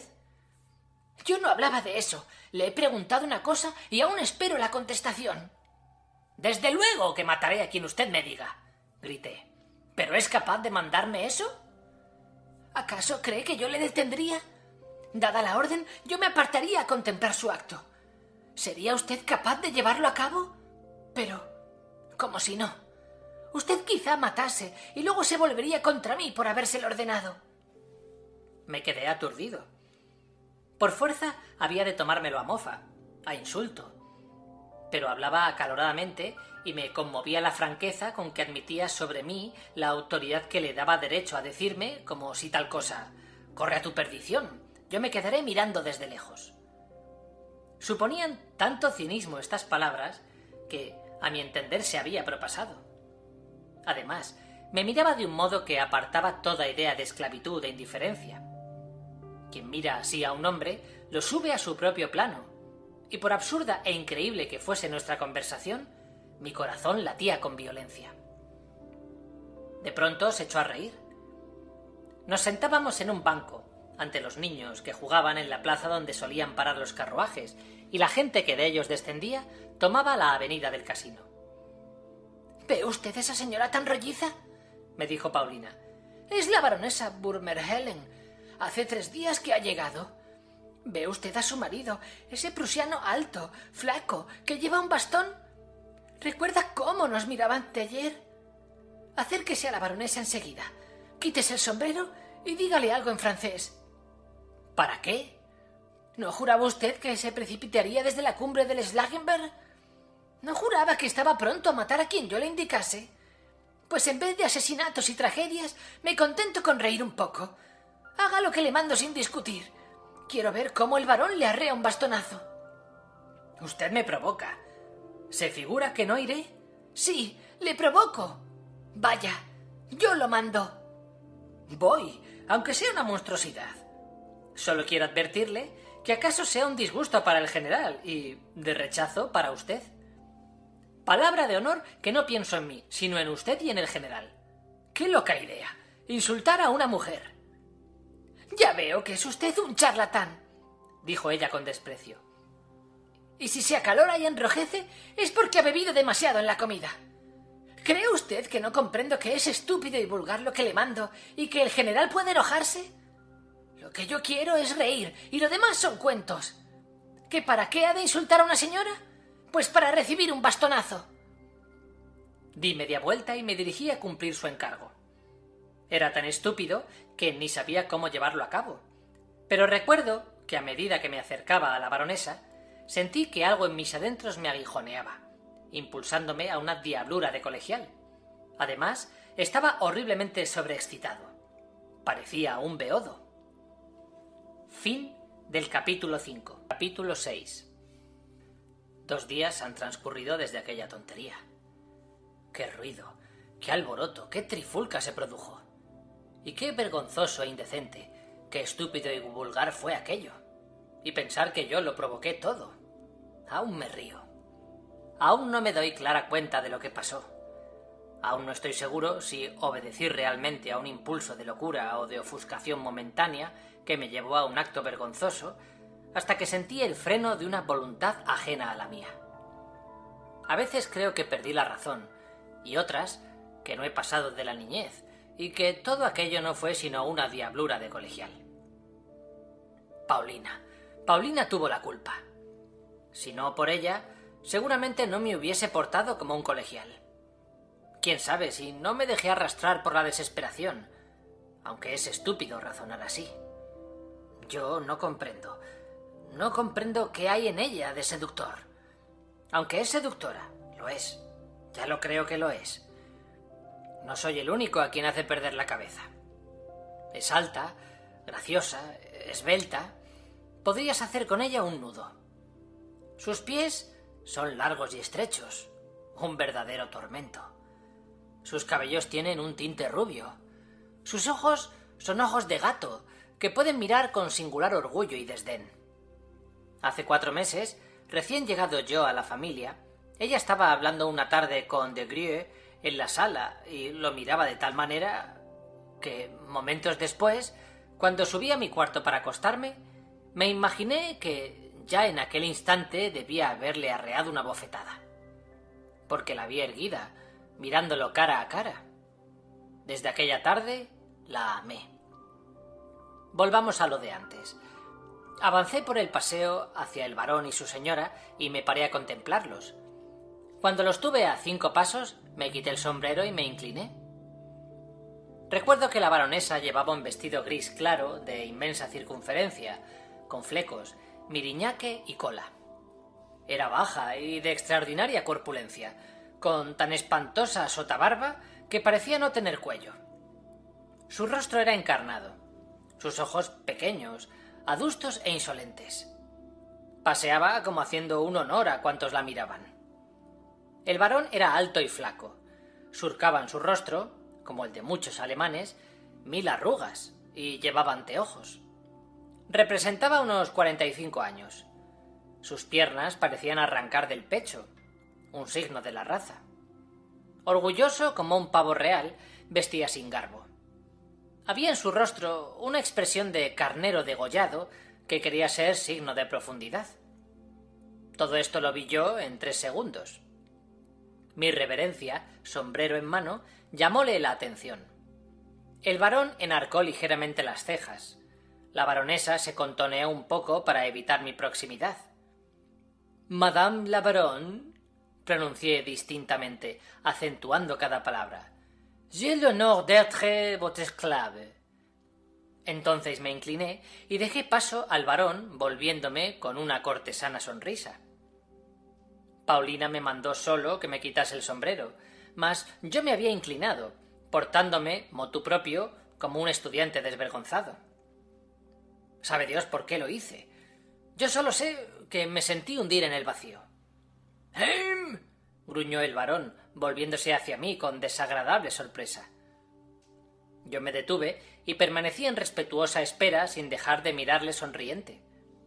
Se debió de quedar perplejo, pues frunció las cejas desmesuradamente y se ofuscó aún más su semblante. La baronesa se me volvió también con grande alarma.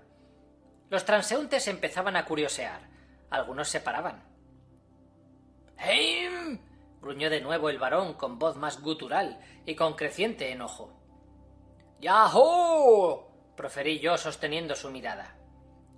«¿Sind Sie Rasen?», gritó, blandiendo el bastón de manera indecisa y nerviosa. Creo que le contuvo mi porte, porque yo vestía con mucha elegancia, hasta con afectación, como quien se codea con la más alta sociedad. «¡Yahoo!», repetí con toda mi alma, arrastrando la O como los berlineses, que repiten esa frase a cada 2 por 3 y pronuncian la O atemperándola a su modo de sentir o pensar. El barón y la baronesa se me apartaron como de un apestado. Los curiosos se quedaron hablando y contemplándome con asombro, aunque no conservo un recuerdo muy exacto. Yo me dirigí tranquilamente a donde me esperaba Paulina Alexandrovna, pero cuando llegué a unos 100 pasos vi que se levantaba y se dirigía al hotel con los chicos. La alcancé en la puerta.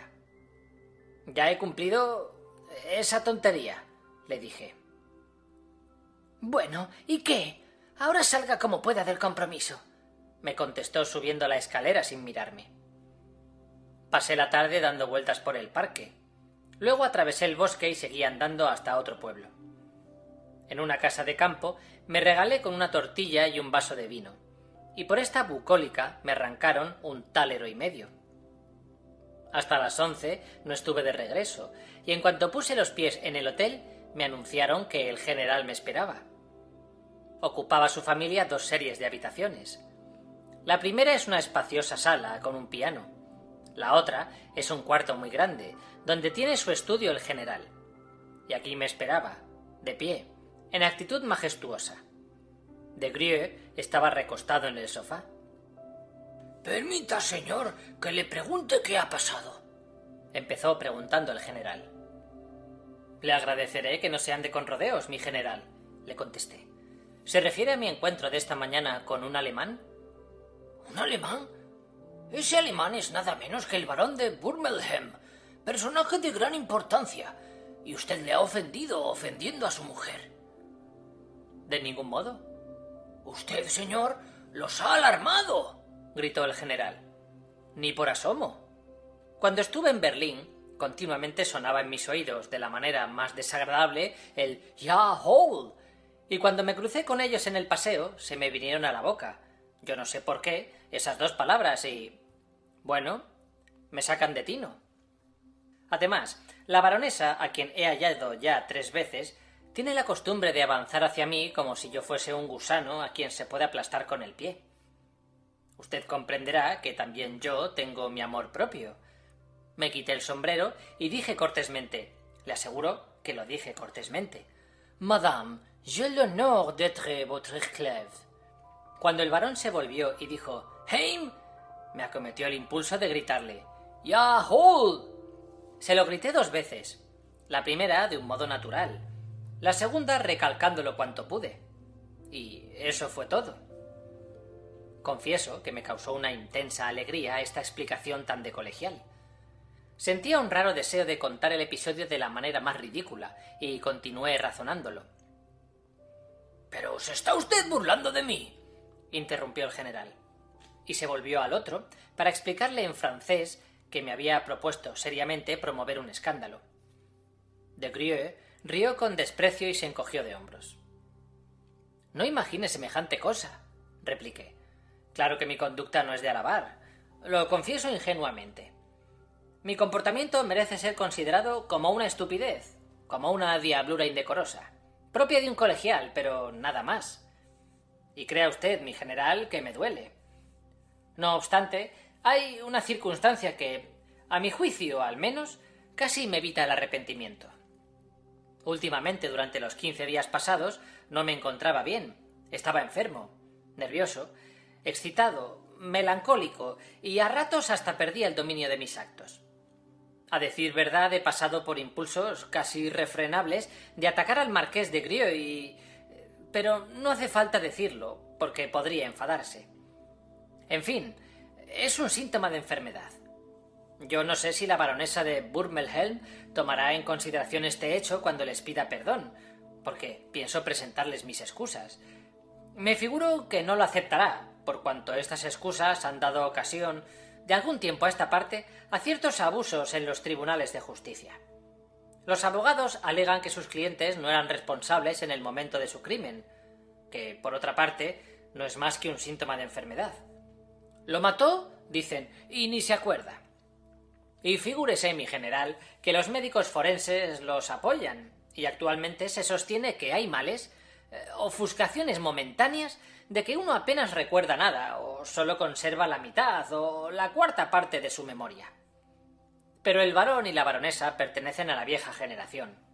Además, son prusianos, junkers y propietarios, y probablemente ignoran los adelantos de la medicina legal y no aceptarán mi explicación. ¿Qué opina usted, mi general? —¡Basta, señor! —pronunció éste secamente, sorprendido e indignado. —¡Basta! Quiero librarme de una vez para siempre de sus diabólicos enredos. No ha de ir a presentar sus excusas a los varones. Todo trato con usted, aunque solo fuese para concederle perdón, resultaría en menoscabo de su dignidad. El varón sabe que pertenece usted a mi séquito. Ha mediado entre los dos una explicación en el casino, y le aseguro que ha entrado en un tris de exigirme satisfacciones. ¿Usted comprende a lo que me ha expuesto, señor? Yo me he visto obligado a pedir perdón al varón y darle mi palabra de que inmediatamente, hoy mismo, dejaría usted de pertenecer a mi casa. Permita, mi general. ¿De modo que insistió él mismo en que yo dejara de pertenecer a su casa, como usted se ha dignado a manifestar? No, pero me consideré obligado a darle esa satisfacción, y efectivamente se dio por satisfecho. Hemos de separarnos, señor. Aquí tiene lo que se le debe: 4 Federicos de oro y 3 florines, de acuerdo con estas cuentas. Aquí está el dinero y aquí la cuenta. Vea si está conforme. Adiós. De ahora en adelante somos extraños el uno al otro. No he recibido de usted más que disgustos y contratiempos. Avisaré a Kellner que desde hoy no respondo de sus gastos en el hotel. Tengo el honor de quedar de usted. Atento servidor. Tomé el dinero y el papel en que estaba escrita a lápiz la cuenta. Hice una reverencia y le dije muy serio: Mi general, esto no puede acabar así. Siento mucho que se haya usted colocado en una situación desagradable respecto al varón, pero perdone si le advierto que usted se tiene la culpa. ¿Por qué salió usted responsable de mis actos ante el varón? ¿Qué significa la manifestación de que yo soy miembro de su casa? Soy simplemente un maestro que ejerce dentro de su familia y nada más. Ni soy su hijo, ni su pupilo, y usted no puede hacerse responsable de mis actos. Soy una persona legalmente responsable. Tengo 25 años. Poseo un título universitario. Soy un noble y no hay lazo que me una a usted. Solo un respeto ilimitado a su dignidad me impide exigirle toda clase de explicaciones y responsabilidades por haberse arrogado el derecho a responder de mí. El general alzó las manos en actitud de pasmo y, volviéndose al francés, le explicó que yo le estaba provocando poco menos que a un duelo. El francés prorrumpió en una risotada. «Pero yo no renuncio al varón», dije con perfecta tranquilidad, sin hacer caso de la risa de Monsieur de Grieux. «Y puesto que usted, mi general, ha consentido en atender sus quejas, dándole la razón y declarándose, en cierto modo, parte en la causa, tengo el honor de manifestarle que mañana, sin más tardar, yo pediré por cuenta propia al varón una seria explicación de los motivos que le indujeron a dirigirse a otra persona, como si yo estuviese incapacitado para responder por mí mismo». Sucedió lo que preveía. Al oír tamaño despropósito, el general perdió la serenidad y se puso a gritar como un energúmeno. ¿Qué pretende usted persistiendo en este maldito asunto? ¡Dios del cielo! ¿Cómo voy a quedar yo? No lo intente, señor, os juro.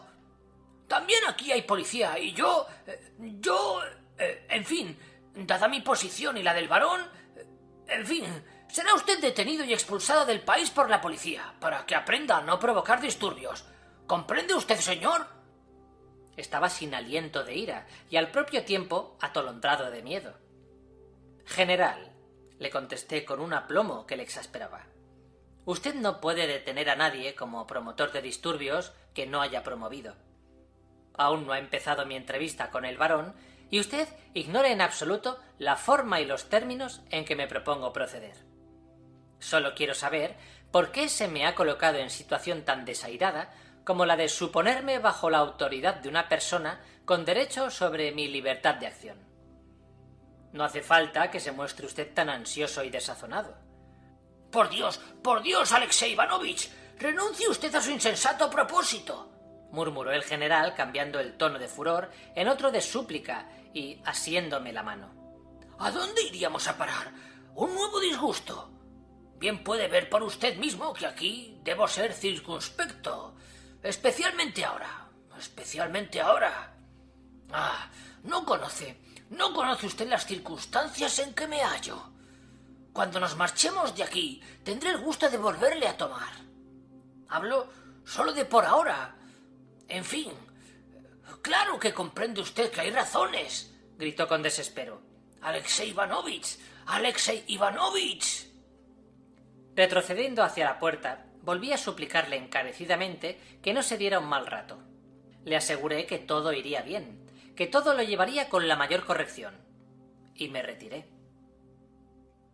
El ruso se acoquina pronto en el extranjero y tiene un miedo horroroso a lo que dirá la gente, a cómo lo mirarán y a no acertar en lo más propio y procedente. Se porta como si llevara corsé, y más si tiene pretensiones de persona de importancia. Lo que más le gusta es cierta etiqueta tradicional a la que se somete como un esclavo en hoteles, paseos, reuniones y viajes. Pero el general dejó deslizar que, a más de esto, existían circunstancias especiales que debía andar con circunspección. Por eso fue tan débil en dejar ver su punto flaco y en cambiar de tono. Mas esto fue para mí una prueba de que era muy capaz de poner en conocimiento de las autoridades mis extravagancias, y por tanto debía andarme con cuidado. Por otra parte, yo no tenía interés en disgustar al general, pero sí en vengarme de Paulina. Se me había portado tan mal, empujándome a tan estúpida situación, que no podía menos que obligarla a detenerme en mi camino. Mi diablura de estudiante también a ella podía comprometerla. Además, iba tomando forma en mí otro sentimiento. Que en su presencia quedase reducido a la nada, no probaba que no pudiese sostener mis derechos ante otros, o que el varón pudiera darme una paliza. Deseaba reírme de todos en sus propias narices y largarme a toda marcha. Veríamos si, ante el temor de un escándalo, me rogaba Paulina que volviese. De lo contrario, sabría al menos que yo mantenía mis derechos. Una noticia interesantísima. Acabo de saber por el ama, a quien he hablado en la escalera, que María Filipovna se ha marchado hoy completamente sola en el tren de la tarde a Carlsbad para ver a su primo. ¿Qué significa esto? Dice el ama que ya hace tiempo tenía el propósito de marcharse, pero ¿cómo es que nadie lo sabía? Aunque quizá yo fuese el único ignorante. El ama ha dejado escapar que María Filipovna cruzó anteayer con el general unas palabras. Comprendo. No hay duda que entra en danza Mademoiselle Blanche. Algo decisivo va a suceder. Fin del capítulo 6. Capítulo 7. Esta mañana he visto al Kellner y le he dicho que me haga cuenta aparte. Mi habitación no es tan cara que me alarme ni me haga apresurar la marcha. Poseo 16 Federicos de oro y quién sabe si esta cantidad no es una fortuna. Y, cosa rara, aún no he ganado nada y me conduzco y pienso y siento como un rico. A pesar de lo temprano de la hora, me disponía a ir a ver a Mr. Astley al Hotel de Inglaterra, que está muy cerca, cuando entró a mi aposento de Grieux. Nunca me había hecho semejante honor, y es más, este caballero y yo estábamos de algún tiempo acá en relaciones muy tirantes. Él manifestaba abiertamente su desprecio hacia mí, y yo tenía mis razones para no quererlo. Francamente, lo odiaba. Su visita me dejó sorprendido, y al momento adiviné que se tramaba algo. Entró con gran cortesía, me saludó cumplidamente, y viéndome con el sombrero en la mano me preguntó si iba a dar un paseo. Cuando le dije que iba a ver a Mr. Astley para un asunto, adoptó una expresión reflexiva, cautelosa y de anhelante inquietud. De Grieux era como todo francés, alegre y cortés cuando es necesario y ventajoso, e insoportable cuando la amabilidad y la alegría no le han de reportar ventaja alguna. Un francés no siempre es cortés por temperamento. Si siente necesidad de ser original, fantástico, sus extravagancias son de lo más estúpido y afectado, porque se amolda al acervo común de vulgaridades tradicionales. El carácter francés es una amalgama del más ordinario, plebeyo y despreciable sentido práctico. El francés, en una palabra, es uno de los seres más fastidiosos de este mundo. En mi opinión, solo la gente candorosa e inexperta, singularmente nuestras señoritas rusas, se dejan fascinar por un francés. Para toda persona seria, ese convencionalismo de la etiqueta tradicionalista de salón, con su desenvoltura y alegría, resulta tan evidente como intolerable. Vengo a hablar con usted de un asunto, empezó con cierta tiesura. Y no he de ocultarle que soy el embajador, o más bien el mediador del general. Como conozco muy poco el ruso, apenas comprendí lo que ayer pasó. Pero el general me lo explicó todo, y confieso... Oiga usted, monsieur de Grieux, le interrumpí. Dice que se presta a ser mediador en este asunto. Yo, en efecto, no soy más que un Uchtel, y nunca reclamé el honor de que me considere un gran amigo de esta familia, con la cual ni siquiera estoy en relaciones muy íntimas. De modo que desconozco una serie de circunstancias. ¿Es usted ya un miembro de la familia en el verdadero sentido de la palabra? ¿Se toma usted tan grande interés en todo y afirma con tal seguridad que es un mediador? No le gustó la pregunta. Era demasiado clara, y él no quería hablar claro. Me unen al general negocios y ciertas circunstancias especiales, dijo secamente. El general me envía a rogarle que abandone los propósitos que ayer abrigaba. Todo lo que pretende usted llevar a cabo es muy sensato, pero él me ruega manifestarle que será inútil. Es más, el varón no le recibirá, y en todo caso hallará la manera de evitarse todo disgusto. Usted mismo lo comprenderá así. ¿Qué fin persigue con eso? Dígame. El general le prometió volverle a admitir en la primera ocasión que se presente, y hasta entonces continuará usted percibiendo su sueldo. Vos appointments. Eso es una ganga, ¿verdad?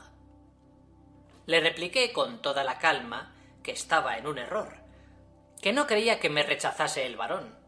Antes, al contrario, me prestaría atención. Y dejé insinuar que probablemente aquella visita obedecía al deseo de conocer los pasos que me proponía dar. Caramba, desde el momento en que el general se muestra tan interesado, claro que le gustará saber cómo va usted a conducirse y lo que intenta hacer. Me expliqué. El francés me escuchó en actitud reposada, inclinando la cabeza con visible expresión de ironía, porque siempre se mantenía en su plan de superioridad. Procuré hacerle ver que me tomaba el asunto muy en serio. Le dije que, puesto que el varón se había quejado al general, como si yo fuese el último de sus criados, me habría privado de mi posición, considerándome como a un incapacitado de responder por mí mismo e indigno de todo trato. Claro que me consideraba justamente ofendido, pero por respeto a la diferencia de edad, de posición social, etcétera, etcétera. Dije, conteniendo apenas la risa. No pensaba caer en la nueva indiscreción de insistir en que el varón me diese satisfacciones o en proponerle el duelo.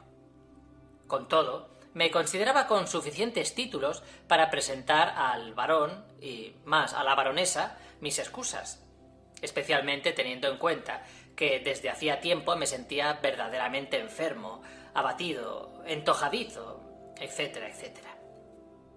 Sin embargo, el barón me colocaba en tal situación, acudiendo al general y exigiendo mi expulsión, que me era imposible presentarles mis excusas, porque él, como todo el mundo, lo atribuirían a miedo y a deseos de ser repuesto en el cargo, de lo cual se deducía que tenía que ir al barón a pedirle explicaciones en términos formales, y si me decía que no tuvo intención de ofenderme o algo parecido, yo me sentiría libre, y sólo entonces, con la mayor franqueza, le presentaría mis excusas. En una palabra, acabé, yo solo pediría al barón que me desatase las manos. ¡Uf! ¡Qué energías! ¡Y qué traída por los cabellos! ¿Y para qué quiere usted disculparse? Vamos, admita usted, monsieur, que todo eso lo hará por humillar al general. ¿Y acaso usted tenga un designio especial, monsieur? Pardon, j'oublie votre nom, monsieur Alexis? ¿Ne sais pas? Perdone, monsieur Marquis. ¿Qué le importa a usted todo eso? Le general... ¿Qué le pasa al general? Anoche dijo que debía andar con mucho tiento y estaba trastornado, pero no comprendí.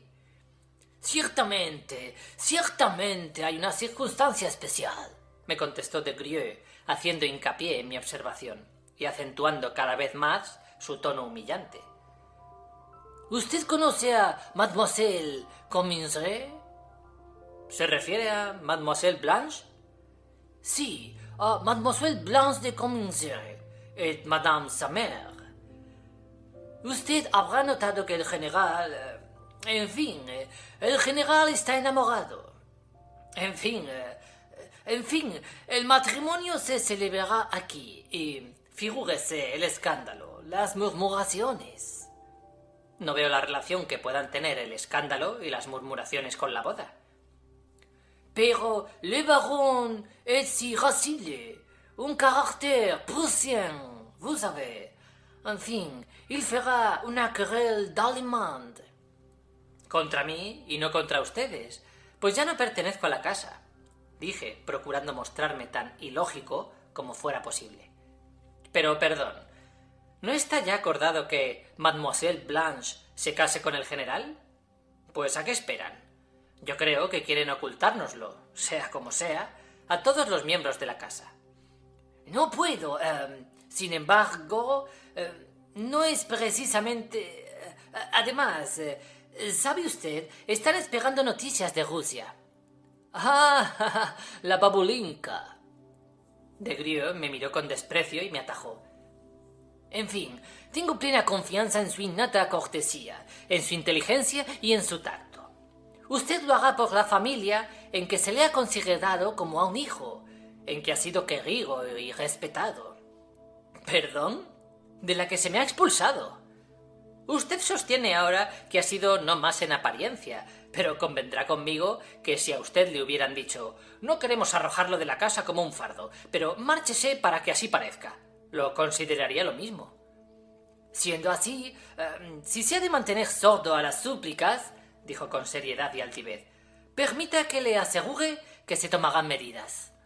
Aquí hay autoridades, y hoy mismo será expulsado. ¡Qué diable! Un blanc-bec como vous ¿quiere desafiar a un personaje como el barón? ¿Y cree usted que nadie se le va a oponer? Sepa que nadie le teme aquí.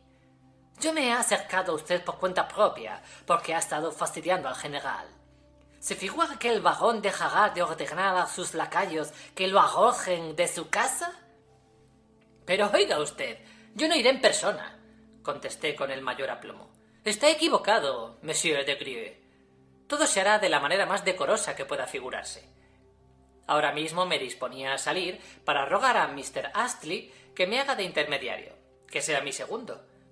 Es mi buen amigo y no se negará. Irá a ver al barón y éste le recibirá. Yo no soy más que un uchitel, un subalterno, un ser indefenso. Pero Mr. Astley es sobrino de un lord, de todo un lord.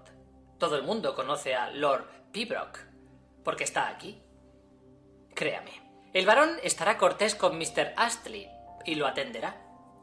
De lo contrario, Mr. Astley se lo tomaría como una afrenta personal. Ya sabe usted lo testarudos que son los ingleses. Y enviaría al barón un amigo, y que los tiene poderosos. Puede contar que no saldrían las cosas como usted se figura. El francés estaba asustado. Era tan verosímil cuanto yo decía que daba la impresión de estar dispuesto a armar un escándalo. Vaya, olvide ya ese asunto, se lo ruego, dijo con tono suplicante. No parece sino que busca usted divertirse provocando un escándalo. No busca una satisfacción, sino un escándalo. Convengo en que es muy divertido e ideal, y por eso le gusta.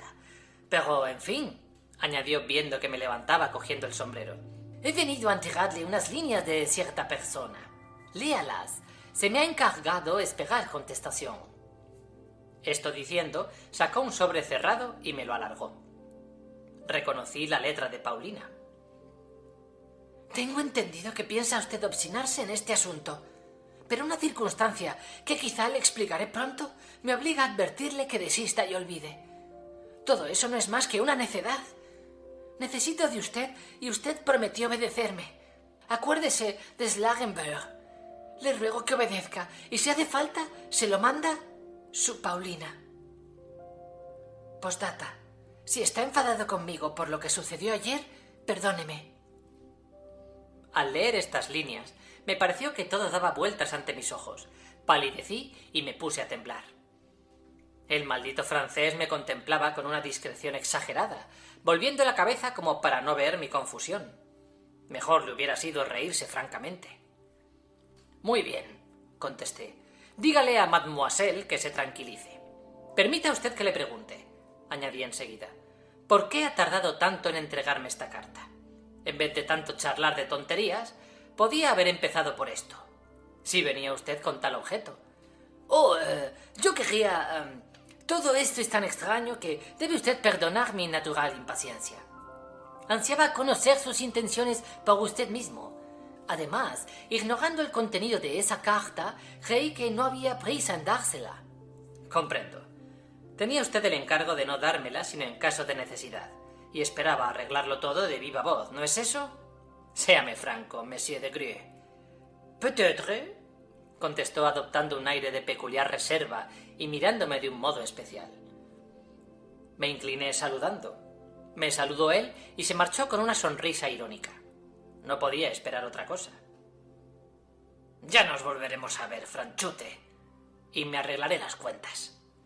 Gruñí mientras bajaba la escalera. Me era imposible reflexionar. Parecía que me hubiesen dado un golpe en la cabeza. El aire me serenó un poco. 2 minutos después, me asaltaban y dominaban 2 pensamientos. El primero, que un incidente sin importancia, una travesura de chico atolondrado, había ocasionado una consternación universal. El segundo, que aquel francés ejercía cierta influencia sobre Paulina. A una palabra de él se sometía a sus deseos. Escribía cartas y hasta dirigía ruegos. Desde luego, sus relaciones habían sido siempre un misterio para mí desde que les conocí, pero de algún tiempo acá notaba en ella una aversión y un desprecio hacia el francés, mientras que él apenas la miraba y era grosero con ella. Lo he notado. La misma Paulina me habla de él con aversión, aunque con ciertos distingos.